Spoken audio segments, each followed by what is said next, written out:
There have been demonstrations in Tunisia after a man was set alight, all part of his effort to highlight the country's economic problems. Our Cube team, led by Cindy, has been taking a look into this, haven't you? We have, Belle. And remember, this is the country where the Arab Spring protests began. And now we're seeing numerous protests on the street, including this one. Protests that have been posted on social media. We'll take a look here. People can be seen lighting things afire. This has been taking place all throughout this week. There have been numerous clashes and numerous people who have been arrested. And they are revolting against the poverty in the country.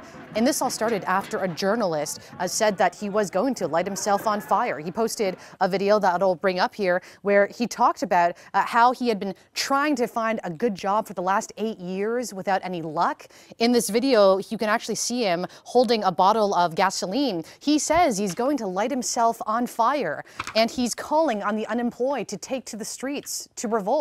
We later see in another video that he is lit on fire and he ended up dying. It's unclear whether he lit that match himself or if someone else did. But what we have seen are these mass protests in Tunisia as a result. And some people say that this is actually reminiscent of what we saw in 2010. Remember this man, the Tunisian street vendor who set himself on fire to protest against police harassment. And that led to revolts not only in his country, but of course, all throughout the Middle East. Well, in the 8 years since that happened, in the 8 years since the Arab Spring began, this journalist says that nothing has changed in his country, and in his words, that everything is lies. And that is why he has called his fellow Tunisians to take to the streets to revolt against the economic conditions in his country.